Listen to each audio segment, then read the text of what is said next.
Here's a story that should bother you. In 2011, a group of 9/11 conspiracy theorists traveled to New York City. They went to Ground Zero. They met with first responders. They talked to structural engineers, demolition experts, widows, people who were there, people who lost family in 9/11, people who understood the physics of what actually occurred. And these truthers got the full picture. Every question answered, every claim addressed. One of them, a guy named Charlie Veach, changed his mind. He went home, he dismantled his YouTube channel, he told his audience he'd been wrong, and he rebuilt his life. But it cost him his community, cost him his identity, and for a while, it cost him his safety. His fellow truthers, the ones who went on that same trip with him, talked to the same experts and hugged the same widows, they came home more certain than ever that 9/11 was an inside job. Same evidence, same conversations, same emotional encounters, completely opposite outcomes. If you work in public affairs, your job involves shaping opinion, building coalitions, moving people from one position to another. This story should keep you up at night because it means the thing most of us default to, the thing we've been trained to do, the instinct to lead with evidence and better arguments is fundamentally broken. And the question of why it's broken and what actually works instead is the subject of today's episode. Welcome to Masters in Public Affairs. I'm Joseph Lavoie. This is a show where we go deep on the foundational books in public affairs, the ones that contain the mental models, the first principles, the structural insights that the best practitioners return to again and again. If you're new here, the premise is simple. The best performers work the fundamentals. In every field, athletics, music, medicine, the people at the top got there by obsessing over basics that everyone else considers to be beneath them. Public affairs is no different, except that we don't really have a shared curriculum. Most of us learn by improvising, by doing, by working on campaigns. And so the books that we're covering on this show are the ones that should have been assigned reading from day one. Today, we're covering David McRaney's How Minds Change, The Surprising Science of Belief, Opinion, and Persuasion, published in 2022. McRaney is a science journalist, best known for his podcasts and books under the You Are Not So Smart brand, where he covers the psychology of human reasoning and self-delusion. This book belongs in the canon for a specific reason. It's the most accessible, practitioner-friendly synthesis of what actually works in persuasion. It's not based on theory, but it's definitely based on field-tested techniques that have been measured, that have been replicated, and have been validated by independent researchers. It covers a lot. It covers deep canvassing, it covers street epistemology, and a handful of other methods that share a common structure. And that common structure is, I think, one of the most important things a public affairs professional can understand. If our first episode on Walter Lippmann's public opinion explained how people construct their picture of the world, or just the fact that even have their own distinct pictures, what he called the pseudo-environment, this episode explains what happens when you try to change that picture. Lippmann told us the map isn't the territory. McRaney tells us that you can't redraw someone's map by handing them a better one. We just can't give them a better picture. They have to redraw that picture themselves. All right, let's get into it.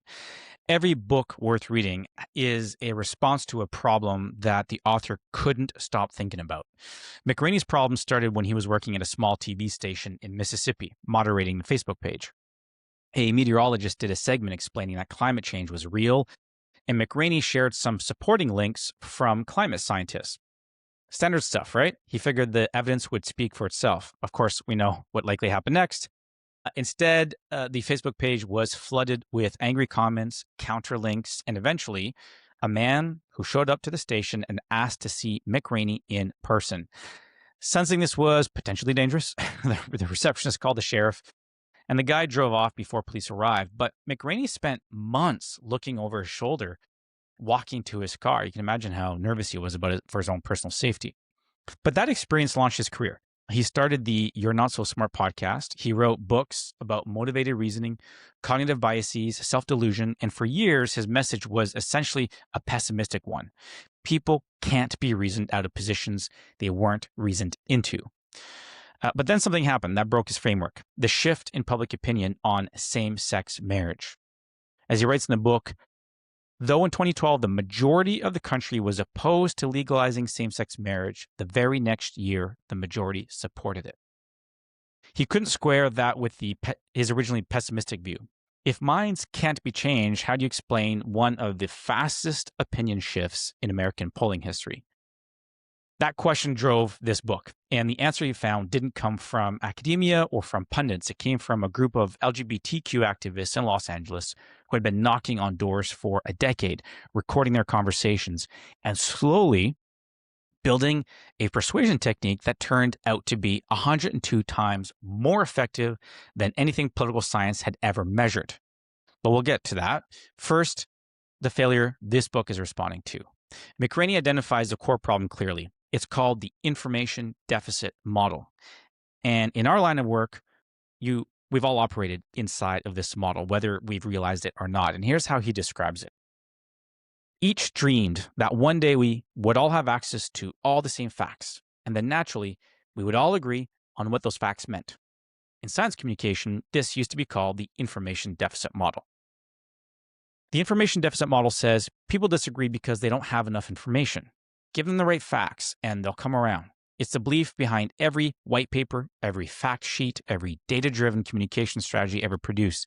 It's the operating assumption of most public affairs campaigns. And it's wrong. McRaney traces this failure through centuries. The 19th century rationalist philosophers thought public education would eliminate superstition. Benjamin Franklin thought public libraries would make common citizens as informed as aristocrats. Timothy Leary thought the internet would democratize knowledge. Each generation believed that the next information technology would resolve disagreement. Once independent websites, then social media, then podcasts, YouTube began to speak for the facts and undermine the authority of fact-based professionals like journalists, doctors, and documentary filmmakers. The information deficit model was finally put to rest. But here's the part that matters for us. Leading with facts, yes, it fails to persuade. It actively backfires. And McRaney documents this repeatedly throughout the book. When you challenge someone's position with evidence, you trigger identity protective cognition. Their brain treats your evidence as a threat, and they dig in even harder. And McRaney reframes the problem in a way that I think is more useful than anything I've seen from the post-truth commentariat. We don't live in a post-truth world, but a post-trust world. A general distrust of media, science, medicine, and government makes a person very unlikely to get vaccinated no matter how much information you throw at them, especially when the people they do trust share their attitudes. Post-truth versus post-trust. That distinction matters enormously for public affairs. If the problem were post-truth, you'd solve it with better facts. If the problem is post-trust, and it is, you solve it with better relationships, better processes, and a fundamentally different approach to engagement. The academic evidence on this is grim. McRaney cites political scientists Donald Green and Alan Gerber, who reviewed more than 100 published studies on voter persuasion. Green and Gerber concluded it was highly unlikely any of them made any impact. Zero. We're talking about traditional canvassing, television ads, radio, direct mail, phone banking. Zero measurable, lasting impact on opinions. This is a century of campaign methodology, and the evidence says none of it works to actually change minds. Now, it may work to do other things. It may be effective at mobilizing your vote when you need to, when you need a GOTV strategy. It may be effective at dominating share of voice, but in terms of actually changing minds, traditional campaign methods don't do the trick. And that's the failure this book is responding to. And if you're honest about it, it's the failure most of us have been working inside of without really fully reckoning with it. Every book in this series has one idea that everything else hangs on. For how minds change, it's this. All persuasion is self-persuasion. You cannot argue someone into a new position. You cannot deliver a superior fact package that overwrites their existing beliefs. You cannot copy and paste your reasoning into their head. The only way someone changes their mind is by changing their own mind, by examining their own reasoning and discovering on their own terms that it doesn't hold up. McRaney finds this principle everywhere he looks. Here's Steve DeLine, one of the deep canvassers at the Leadership Lab in Los Angeles, putting it as plainly as anyone could. There is no superior argument, no piece of information that we can offer that is going to change their mind. The only way they're going to change their mind is by changing their own mind, by talking themselves through their own thinking, by processing things they've never thought about before, things from their own life that are going to help them see things differently. And here's the thing I find remarkable. McRaney also discovers that Blaise Pascal, the 17th century mathematician, figured this out 400 years ago. And he quotes him directly: "People are generally better persuaded by the reasons which they have themselves discovered than by those which have come into their mind of others." 4 centuries. The insight has been sitting there for 4 centuries, and we're still designing campaigns around the information deficit model. McRaney documents 3 completely independent groups who arrived at the same conclusion through practice. There's the Leadership Lab in Los Angeles, which developed deep canvassing. There's Anthony Magnabosco, who developed street epistemology. And there's Karen Tamarius, who developed smart politics method. We're gonna explore each of these groups' methods a little bit more as we dig into this. But none of them knew about each other's work initially. All 3 of them, however, converged on the same principle. And that principle is this: stop arguing, start asking questions, and let the other person do the cognitive work. Psychologists eventually group these techniques under the label technique rebuttal, as distinct from topic rebuttal. So topic rebuttal is what most of us do. We argue the facts, we bring evidence, we make the case. Technique rebuttal does something different. So instead of challenging what someone believes, it asks them to examine how they arrived at that belief. Here's how Karen Tamarius puts it: "It's an illusion that you are talking about facts. You both think that you are talking about the issue, but what's more important is the person." And here's how Anthony Magnabosco, the street epistemologist, describes a sweet spot for his kind of work. "I want you to be just uncomfortable enough so you are thinking about your thoughts, but comfortable enough where you're not ready to just storm out of here in a huff." That's the skill, creating just enough cognitive discomfort that someone starts examining their own reasoning without so much that they shut down and retreat into defensiveness. It sounds simple. It's extraordinarily difficult to do well. I discovered this myself, actually, shortly after I read this book for the first time. It was at the height of vaccine hesitancy in COVID. And speaking to some people that I care very much about in my life who were very hesitant, it turned out that the more I just simply let them talk and demonstrated that I was at least willing to entertain their point of view, made a massive difference in my ability to actually have conversations with them. But it wasn't easy. That the natural instinct is to intervene, is to make our case constantly. So as difficult as it is, I do believe that it is the single most important skill a public affairs practitioner can develop. It's that ability to listen and to let our audience do some of the cognitive reasoning. So if all persuasion is self-persuasion, the obvious next question is, how does self-persuasion actually work? What's happening in the brain when someone reconsiders a position, and what conditions make it more or less likely to happen?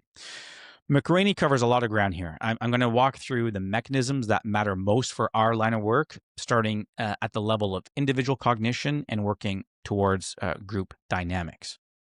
The first thing to understand is that the brain has 2 modes for processing new information. McRaney draws on Jean Piaget's framework to explain them.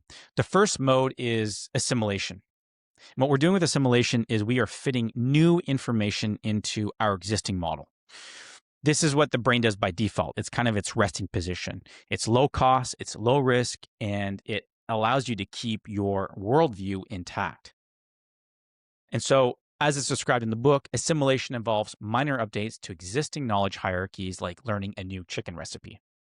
The second mode is accommodation, actually rebuilding the model. And this is expensive, it's uncomfortable, and the brain avoids it whenever possible because it takes a lot of energy as well. As it's written in the book, accommodation demands major updates, such as witnessing disturbing practices on a factory farm. So here's a critical insight. The brain will assimilate as long as it possibly can. It will stretch, it will reinterpret, it will rationalize and explain away new information to avoid having to accommodate. Accommodation only happens when the weight of disconfirming evidence overwhelms the brain's capacity to absorb it. The brain only wants to resolve the dissonance. The unfortunate truth is that experiencing the I might be wrong feeling doesn't guarantee people will accommodate, only that their brains will become alert to potential conflict. Unless otherwise motivated, the brain prefers to assimilate. Now, here's where it gets really interesting for public affairs. A political scientist named Andrew Breedlove ran an experiment to quantify where the threshold sits. How much counter information does someone need to be presented with before they actually do make that flip, that switch? So what he did is he ran this experiment. He showed subjects negative information about their preferred political candidate. And he did this, of course, was done in controlled doses. Some subjects saw 10% negative information, saw some 20%, some saw 40%, and some saw 80%. The results are the kind of thing I think we should just really take stock of. It's really important for our line of work. Subjects who were exposed to 10 to 20% negative information became more supportive of their candidate, not less, more. And that's just because that's the assimilation kicked in. They assimilated the negative information and came away feeling more committed than people in the control group who saw nothing negative at all, right? So the brain was stretching. It was being very pliable. It was trying to make everything fit because that was the default position. And when it was 10 or 20% negative information, that was just a small enough amount of negative information that you could make it work in your existing model. If we let that sink in, a moderate dose of counter evidence made people more entrenched. But at 40 to 80% negative information, subjects abandoned the candidate entirely. Their brain's capacity to assimilate was overwhelmed and they accommodated. Assimilation has a natural upper limit. Breedlove and his team call this the effective tipping point, the moment after which people can no longer justify ignoring an onslaught of disconfirmatory evidence. The practical implication for public affairs is severe. Half measures actively backfire. A campaign that delivers some counter evidence, but not enough to cross the tipping point, is doing its opponent's work for them. It's inoculating the other side. You're either overwhelming enough to trigger accommodation, or you're strengthening the wall you're trying to break through. There's really no gentle middle path. Now, the second mechanism is one of the most important ideas in the book, and it connects directly to what we covered in our episode on Lippmann in episode number 1. McRaney introduces an acronym from neuroscientist Pascal Willis's lab. It's a big acronym and it's a very long description. So here it goes. The acronym is SURFPAD, and it stands for Substantial Uncertainty with Ramified Forked Priors and Assumptions Leads to Disagreement. That's a clunky name, but the concept is an essential one. McRaney explains it through the dress, that famous dress that went viral in 2015. The photo where some people saw blue and black, and others saw that exact same dress, that exact same photo as white and gold. And it turns out that the reason people saw different colors had nothing to do with their eyes and everything to do with their accumulated life experience. People who spent more time in artificial light, which is predominantly yellow, tended to see the dress as blue and black. People who spent more time in natural light tended to see it as white and gold. Their brains resolved the ambiguous lighting conditions differently based on priors they didn't know they had. And this is the critical part, the ambiguity never registered. Nobody experienced themselves as making the choice. They didn't realize that their brain was processing all this information. Everyone experienced themselves as simply seeing the end product of that processing. They saw reality. When the truth is uncertain, our brains resolve that uncertainty without our knowledge by creating the most likely reality they can imagine based on our prior experiences. People whose brains remove that uncertainty in similar ways will find themselves in agreement. The essence of SURFPAD is that these two groups each feel certain, and among the like-minded, it seems those who disagree must be mistaken. There's a term for this deeper problem, naive realism. The psychologist Lee Ross defined it. Naive realism leads many of us to believe we arrived at our beliefs, attitudes, and values after careful, rational analysis through unmediated thoughts and perceptions. If you work in public affairs, naive realism is the trap you live inside. You think you're seeing the issue clearly. Your opponents think that they're seeing the issue clearly. Both sides are navigating by internal models that were constructed unconsciously, and neither side experiences the construction process, how those views came to be. Everyone thinks they're just looking at reality, that pseudo-environment that we discovered with Lippmann. McRaney gives us the neurological mechanism underneath. There are more than 30 steps in visual processing before an image reaches consciousness. You are only aware of the result, not the process. At no point in processing the image did anyone feel the uncertainty that led to their disambiguation. McRaney connects us directly to contemporary public affairs through COVID vaccine hesitancy. The information at the time was novel and ambiguous.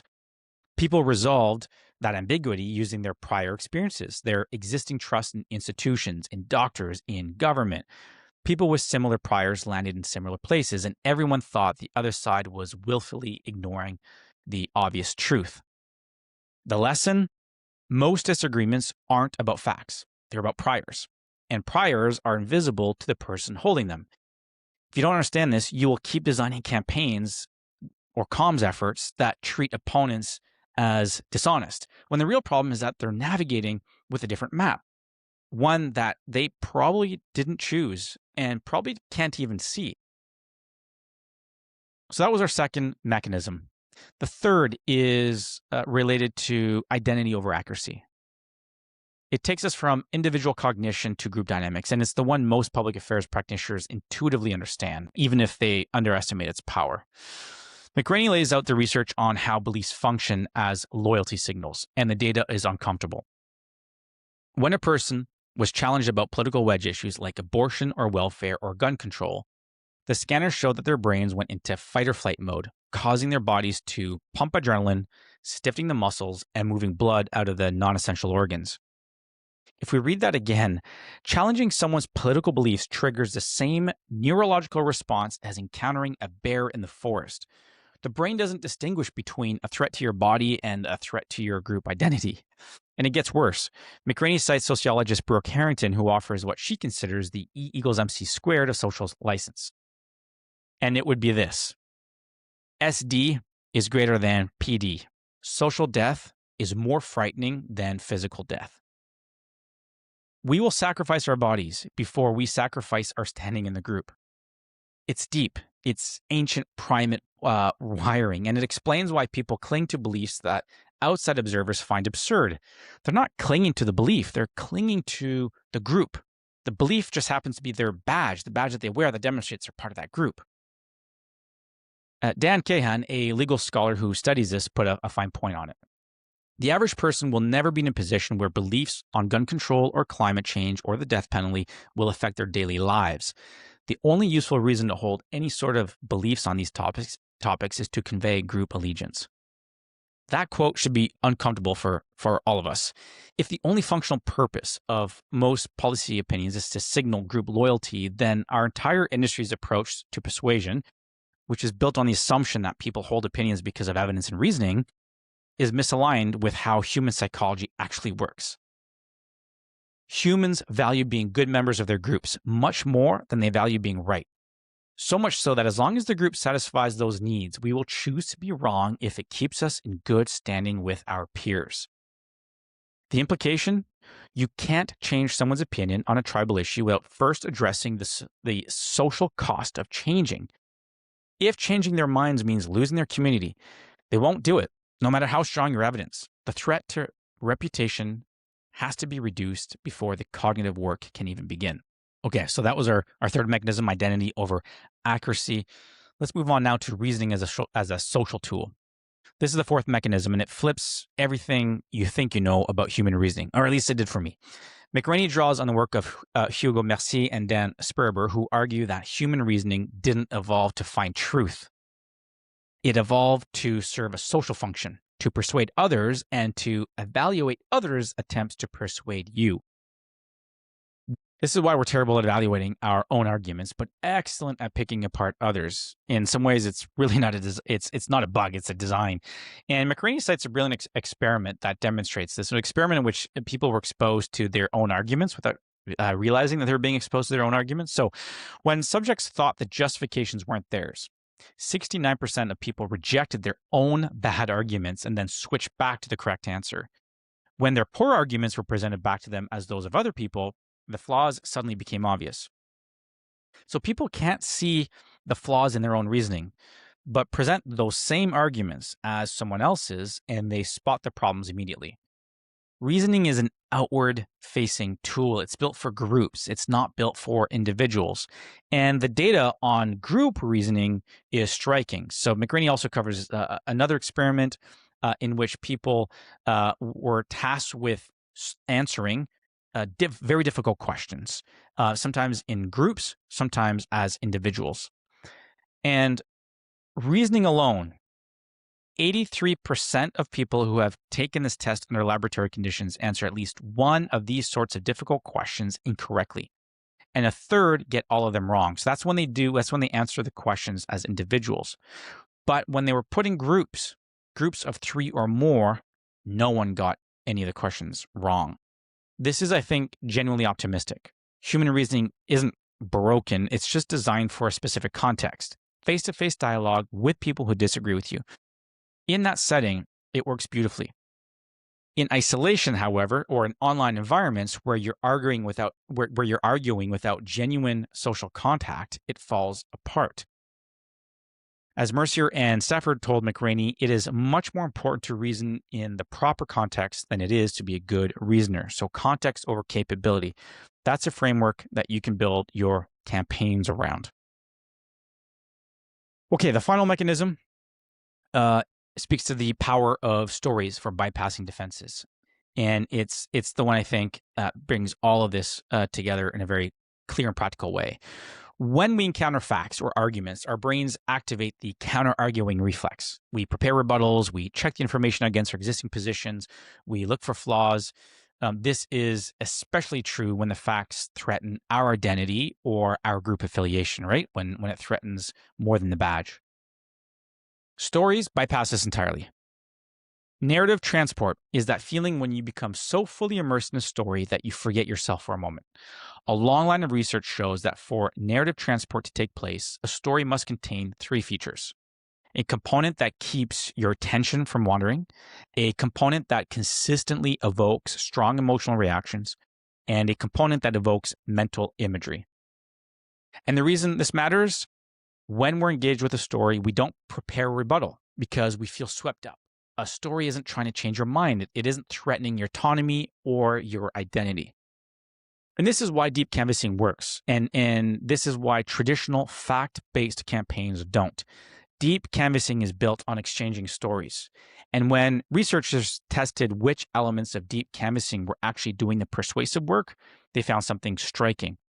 The most interesting finding was that it didn't matter if the stories you share about the topic are your own or someone else's, only that it involves someone affected by the issue at hand. But removing this exchange from deep canvassing also removed all of its persuasive power. Stories are the delivery mechanism. Remove the stories and everything else, the rapport, the questions, scalability, it all stops working. The story is what lowers the drawbridge. It's what makes it all approachable. Okay, let's move on to some mental models. Every episode, I try to extract 2 to 4 durable frameworks from the book, mental models that you can carry into your practice. And here are the ones from How Minds Change that I think will hold up over time. The first mental model is the layer cake. This comes directly from the Leadership Lab's deep canvassing training. They draw our cartoon on their whiteboard when they're training their canvassers, and it's a layer cake with 3 layers. The smallest layer on top, with a candle sticking out, is rapport. Just enough to show you're friendly and not selling anything. The middle layer is your story. It's brief, it's personal, it shows you have some skin in the game. And then the huge base, the bulk of it, is their story. This is where most of the conversation should live. The instinct for most of us, of course, when we're designing campaigns or our message house or communications plan is to invert this. We show up with our talking points, our evidence, our case, and we spend most of the conversation in our story. The layer cake says, flip it. Your job is to get the other person talking about their own experience. their own reasoning, their own uncertainty. And the less time you spend talking, the more persuasive you become. This is very counterintuitive, right? It's exactly the kind of fundamental that I think is going to separate the best practitioners from everyone else's. When you're tasked with designing your campaign strategy, all your comms materials, figuring out how you don't make it all about yourself is very difficult. It's very counterintuitive. But I think keep that layer cake in mind. Can you develop the appropriate ratio for your strategy, for your comms approach that mimics that layer cake? Okay, mental model number 2 is the effective tipping point. We touched on this earlier. I'm gonna come back to it. You recall this is when we talked about the red loss experiment. This is the quantifiable threshold below which counter evidence strengthens the position that you're trying to change, and above which it triggers genuine reconsideration. So in practical terms, you are either overwhelming enough to break through, or you're doing your opponent's work for them. So there is no gentle incremental approach to challenging strongly held beliefs. Half measures inoculate. So this doesn't mean you always need a sledgehammer, but it does mean you need to understand the difference between campaigns that operate below the tipping point and therefore backfire, and approaches that reach it, and therefore ideally produce genuine change. Deep canvassing is interesting because it reaches this point in about 10 minutes, not through volume of evidence, right? It gets there by getting the person to generate their own discomforting evidence from their own experience. So it's not that you need to have yourself a massive textbook full of arguments that are so overwhelming it's going to persuade the other side. You need to get the person on their own to start to see that overwhelming evidence. And they're only going to get there if you help them on that discovery. Okay, so the effective tipping point, a big important mental model. The other is, it connects with the layer cake, but it's the change conversation pyramid. So this comes from Karen Tamariusu's Smart Politics method. She describes a hierarchy of needs that must be met before opinion change is possible. Hierarchy of needs wouldn't be the first time any of us have heard this. So if you think about it as a pyramid, going from the bottom, you got comfort, then connection, then comprehension, then compassion, and finally change. The mistake we make in political dialogues is going straight for the top of that pyramid without attending to all of the other needs. Most campaigns start at comprehension or higher, right? We want to try to educate, we want to persuade, or we want to mobilize without first establishing comfort and connection. Tamariusu's pyramid says that's structurally doomed. You have to build the foundation before you can put anything on top. One of the practical tools she uses is asking people to rate their position on a scale of 1 to 10. I found this extremely interesting and helpful. If someone's at 1, you don't ask them to reconsider their position. You ask them why other people might be higher. If they're above 1, you ask them why they aren't lower. Both moves invite the person to articulate the ambivalence that already exists inside of them without you having to provide it. Okay, mental model number 4 is network percolation. This is about how opinion change scales, and it's essential for anyone who works on campaigns. The traditional model for changing public opinion says that you need thought leaders, you need influencers, you need elites, people at the top who can push opinion downward through the population. McRaney, drawing on innovation researcher Greg Sittel, says that's wrong. And we're going to come to Greg Sittel's book later in the series. But here's a sneak preview. For an idea to spread across a network in such a way that it flips almost everyone, you don't need thought leaders or elites. The crucial factor is the susceptibility of the network. If there are enough connected people with low thresholds across groups, any shock, any person can start a cascade that will flip the majority. The key variable isn't who starts the cascade, it's the structure of the network, specifically whether there are enough low threshold individuals connected across group boundaries to carry the change from one cluster to the next. Large groups of people change their minds in a sequence that goes from innovator to early adopter to mainstream holdouts, and it always happens in that order. The trick is getting enough early adopters who are deeply connected to the community as a whole to flip. This has direct implications for targeting. So instead of focusing on the loudest voices or the most resistant opponents, focus on the early adopters. people who are already ambivalent, already connected across groups, and already positioned to influence their peers once they shift. Okay, let's move on to common misunderstandings. Here are the ways practitioners are most likely to get how minds change wrong.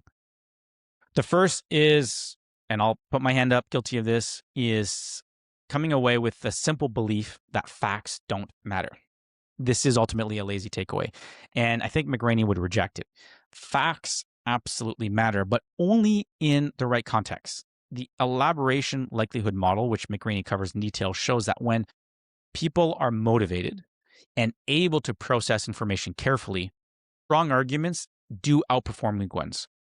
Facts work on the central route. So I've described it a lot this way in my own work, which is the importance of an emotive narrative, right? Once we unlock someone, we get someone on side emotionally, they are then prepared to entertain the facts of the case, the cognitive argument. Another way to put this is, are you carrying someone through the central route? This is how McRaney describes it in the book after talking to some other researchers. And I'll quote from the book, "For the facts to work, we need to move them onto the central route and keep them there. If we know they are already motivated and knowledgeable about the topic, most of the work is done for us. If not, facts must be delivered by a trusted source in a setting where people are amenable to learning new information." The problem isn't facts. The problem is deploying facts in contexts where people aren't on the central route, which is what we often try to do. Because they're not motivated, they're not able, and they're not willing to engage deeply, and so the facts don't work. In those contexts, the facts bounce off or they backfire. So the skill is knowing when your audience is on the central route, and when they're not, you need to adjust accordingly. Okay, another way to misread a lot of what's in this book is to come out of it thinking pretty much the argument in this book is all about you just got to be nice, right? You just got to have empathy, and you'll bring people on board, and you might be persuaded of that based off of the amount of time McRaney spends talking about the method behind deep canvassing. But deep canvassing isn't polite persuasion; it's structured discomfort. The whole point is to create a space where someone confronts the inconsistencies of their own reasoning. That's not comfortable. Magna Bosca, the street epidemiologist, describes it explicitly. And I'll come back to this quote, we used it earlier. "I want you to be just uncomfortable enough so you are thinking about your thoughts, but comfortable enough where you're not ready to just storm out of here in a huff." The rapport and the warmth aren't ends in themselves. They're structural prerequisites. You build comfort so you can create productive discomfort. Tamiris's pyramid that we reviewed earlier makes this explicit. Comfort's the base, but change is the goal. Getting stuck at comfort is its own kind of failure. So we do have to progress beyond comfort. A sense of discomfort, so long as it's arrived at through the person's own reasoning, is what generates an impact. Another misunderstanding would be to assume that this only applies to specific types of social issues, this whole methodology. And I'd push back on that. The mechanisms McRaney describes aren't issue specific. If we go back to SERVPAD, assimilation and accommodation, tribal psychology, narrative transport, these are all features of human cognition, and they operate on every issue where people hold positions informed by identity, by priors, and group loyalty, which is to say, every issue that matters. So the techniques would need to be adapted, obviously, based off of your own needs, but you're not going to do deep canvassing at a regulatory hearing, sure, but the underlying principles: lead with listening, use scales, work with the person's reasoning rather than against it, exchange stories, don't argue facts until the ground is prepared. I think these are all transferable to specific use cases. One way to read this book would be to go, this proves persuasion campaigns are pointless. McRaney's finding that traditional persuasion campaigns show zero lasting impact is not, however, an argument against campaigns. It's just an argument against traditional campaigns. Deep canvassing showed 102 times the effectiveness of conventional methods. The tool works. It's just that the old version of the tool didn't. A shift of 1% had the potential to set in motion a cascade of attitude change that could change public opinion in less than a generation. The math favors action, does not favor resignation. Okay, one final misunderstanding we may all have is that people know when they've changed their minds, that they're aware of it, And actually, most of the time they're not. And there's another experiment in the book that he goes through. I'll spare you the details, but effectively, people are exposed to their own views, recommended views, before they change their minds and after they change their minds. And most reported that their answers had not changed. Though the research had proof of it, the subjects themselves had no awareness of their own flips. People change their minds and then immediately forget they ever had a different position. They experience their new belief as the one they've always held because I think it's attached to their own identity. So this has real implications for measurement. If you ask someone whether your campaign changed their mind, they'll probably say no, even if it did.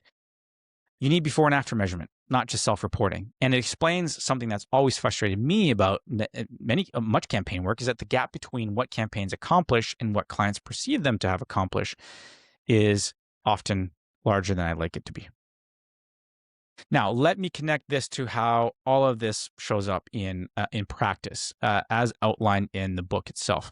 We'll do it on 3 core things: vaccine rollouts, same-sex marriage, and specifically within the same-sex marriage debate, Proposition 8, and fear campaigns.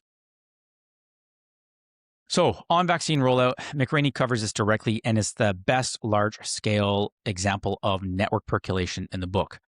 When COVID vaccines rolled out, roughly 86% of vaccine-hesitant people in the UK eventually changed their minds. How? Not through information campaigns, not through public health messaging, through trust networks. Religious leaders who were themselves willing to get vaccinated became the first movers for the most hesitant populations. Those early adopters influenced the next layer. That layer influenced the next. Each cohort of newly vaccinated people added to the social proof for the remaining holdouts. For the least hesitant among the most hesitant, the approval of a leader in their faith was enough to encourage them to get vaccinated. More than 15,000 doses went out in the first few days. Then that group became influential to the next most hesitant. This is exactly the cascade model McRaney describes. It didn't require converting the most resistant people first. It required finding the right entry point, the least hesitant among the most hesitant, and letting the network do the rest. For us, the lesson is straightforward. Stop trying to persuade your strongest opponents first. Find the persuadable middle. Find the people who are already ambivalent, already connected, already positioned to influence. Start there. The network effect will carry the change further than any direct persuasion campaign ever could. Let's move on to same-sex marriage. The shift in American opinion on same-sex marriage is, I think, the single best case study in the book for how environmental change creates the conditions for opinion change. McRaney shows how the change in marriage norms, from arranged marriages to love marriages to easy divorce to cohabitation without marriage over hundreds, if not thousands of years, created the cultural groundwork for same-sex marriage to become conceivable and eventually obvious.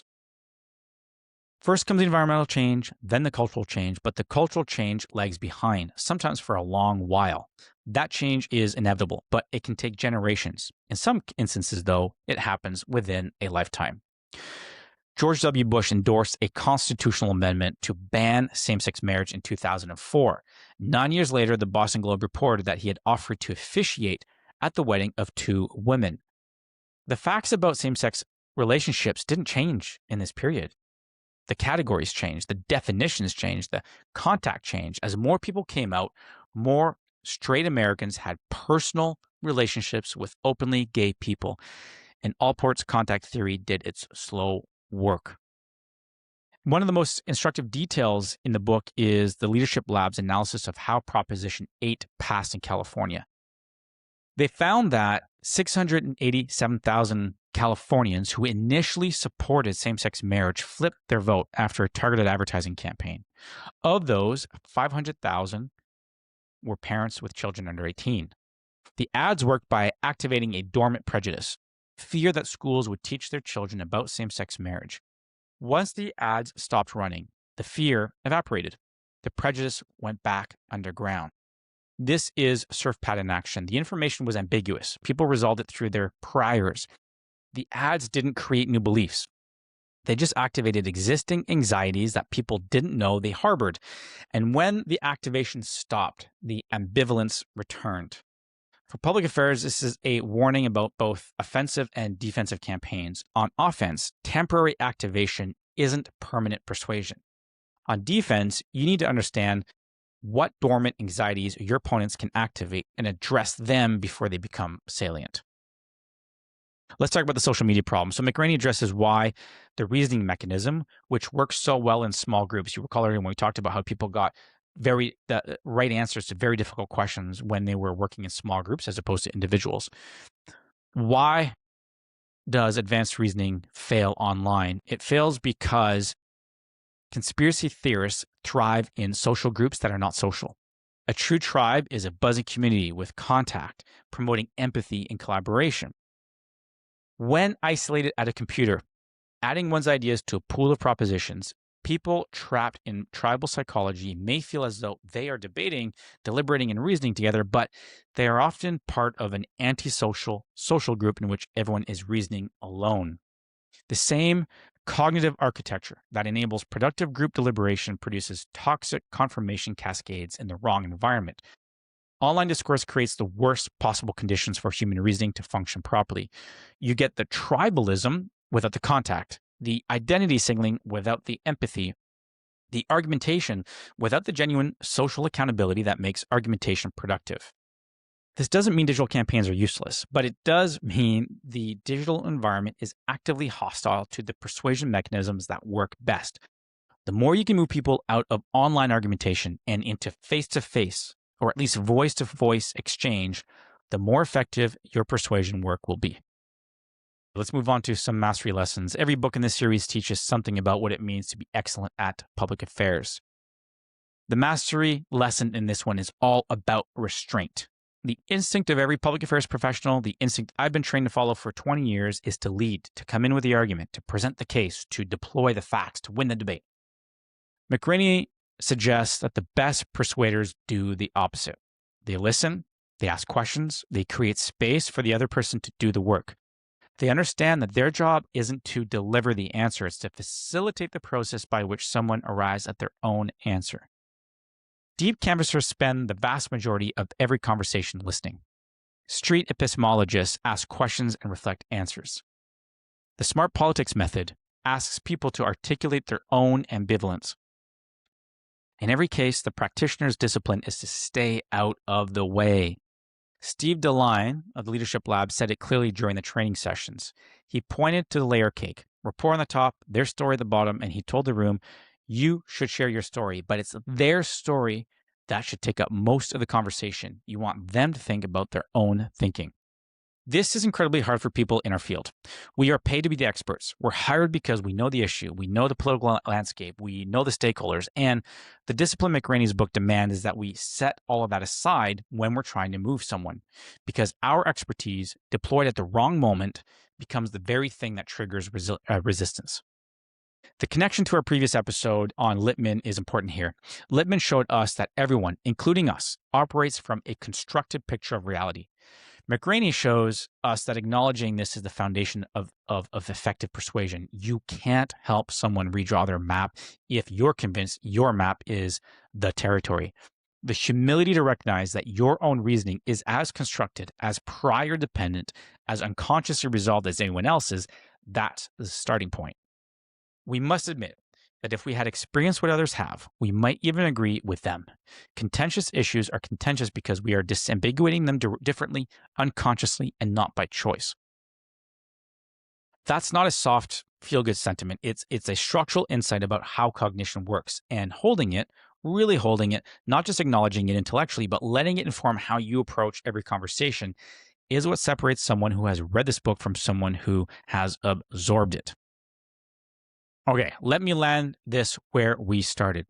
Charlie Veitch changed his mind. His fellow truthers didn't. Same evidence, same conversations, same emotional encounters. The difference wasn't the information. The difference was what happened inside each person when they encountered that information. What priors they brought, what identity was at stake, what community they'd return to, and whether the conditions allowed them to do the cognitive work of accommodation rather than assimilation.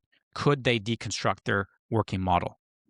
McRaney's book gives us the mechanisms behind this. And the most important one, the one I keep coming back to, is simple enough to fit on an index card. You cannot change someone's mind. You can only create conditions where they change their own. How minds change gives us the science behind what the best practitioners have always done on instinct. It earns its place in the canon because it turns that instinct into a framework, something you can study, practice, and something that we can all get better at. And it gives us one more thing: hope. McRaney's closing thought in the book is worth ending on. The system must become vulnerable. When it is, with so many people banging away, it is inevitable that someone will start the cascade that changes everything. But that someone isn't preordained. You need no special privilege to start striking at the status quo because no one is in control. Minds change. Public opinion shifts. Systems that seem permanent prove fragile. So the question isn't whether change happens. It does. Now we just got to figure out how to apply these frameworks in our own ways to facilitate the change we want. Thanks for listening. I am Joseph Davois. This has been Masters in Public Affairs. If you found this interesting, please follow the show, subscribe wherever you get your podcasts, and please spread this word of mouth. I'm hoping this can be a useful resource for everyone in our sector. And if you do have some thoughts on these first couple episodes, please shoot me a note. Either leave a comment on Spotify, on YouTube, or send me an email address. Hit me up on Substack.